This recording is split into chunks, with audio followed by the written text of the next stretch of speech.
پیغمبر علیه الصلاۃ والسلام فرمایي چې منافق سړی چې دی منافق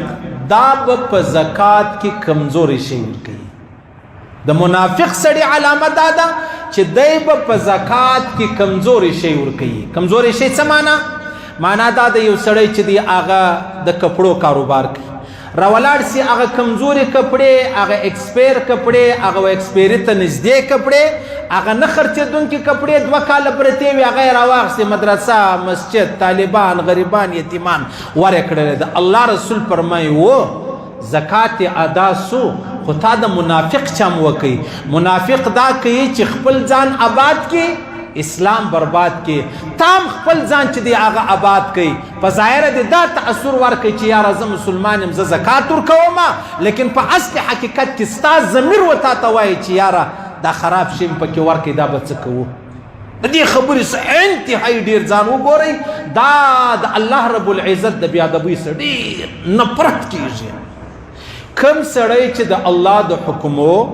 د الله د ذات د الله د صفاتو د الله د نمو احترام و ادب کوي الله رب العزت د هغه چا احترام و ادب کوي او که بېادبي وکړي د بېادبۍ ځای چې د عاجزانو هغه جهنم دی صحیح سلو موږ ډېر پښتانه ډېر استادان دي دین یې وچ کلک په منافقت باندې راګرځولی دی وچ کلک تی بیا وایه چې یاره مولوي صاحب تا نو دا خبره در څه پورې وکړله چې ته وایه یاره مولوي صاحب پښتانه چې دی هغه دین تر منافقته پورې زه هم پښتون یم نو که منافقت بیا په ګردو کې دا به نه وي چې زه هم زه نه یم تاسو یا دا خبره نه ده ما ته یو سړي ویلې ول مولوي صاحب موږ وختي خبره ده موږ کاروباریان خلک یو نو بیا موږ دا کسټم والا ونیسي اکسایز والا کسټم والا نو بیا زه دا کسټم والا ته زکات ورکولی سم مالو خو دې ورکولی سي که غریب ولو د ده په دا خپله نوکري و تنخوا ګزاره نه کېده اپسي والا ته ورکولی سي پولیس والا ته ورکولی سي فوجي ته هر هغه سړی چې د ده په تنخوا د ده ګزاره نه کېږي زکات ورکولی سي هغه چې هر نو مایسټر دی ډاکټر دی ملا دی طالب دی حافظ دی هر څوک چې دی ګورئ پولیس والا ما در وښوئ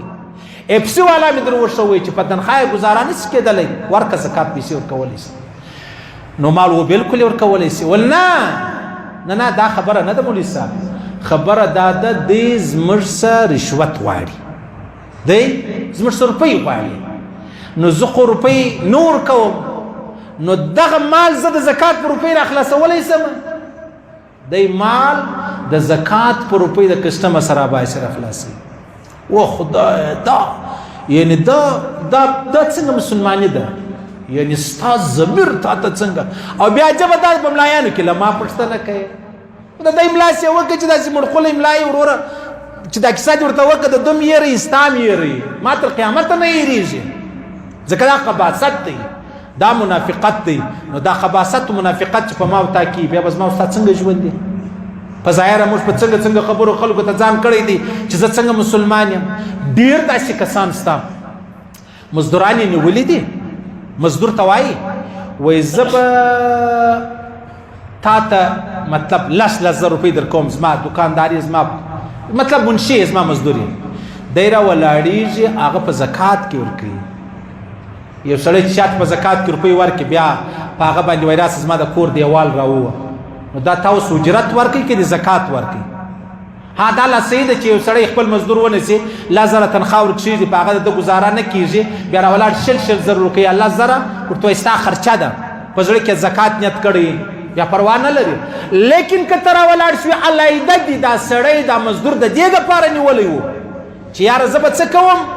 زه به تا ته زکات روپۍ در کوم ته زما کارونه چې دی هغه کوه دې ته زکات نه وایي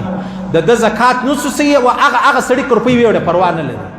د ده زکات نسو صحیح لکه ډېر دا زموږ تی په کلو کې دا رقم سته د ملا تنخوا نسته ملا تنخوا نه ورکوي ملا ته یو کال بل کال په روزه کې زکات ورکوي اشه دا تا چې ملا نیولی و دا خو به تا تنخوا ورکوله نو چې ته زکات ورکوي زکات ته په چیش کې ورکوي دا خو تا په مزدوري کې ورکوي د دې خدای مثال دی که شی چې خپل زوی ته واده ورکوي هغه سونه او شی مې د زکات په پیسو له رانیسي هغه صحیح کېږي نه صحیح کېږي نو دلته دا څنګه صحیح کوي دې ته وچ کلک منافقت وایي بس بیا یو لاره درته جوړه کې وای یاره نو مجبورې ده نو ولې کوې دا رقم یې ولې کوې څومره مولوي صاحب خو زه مجبور یم زه پریشان یم ما ته صحیح دي و مولوي صاحب ته صحیح دي مولوي صاحب په روپۍ کې شک نشته خو د مولوي صاحب دپاره د مزدرس والا حاجي صاحب دی بیا خپل زکات بیا بل ځای ادا کړي زکات یې نسو ادا صحیح سلو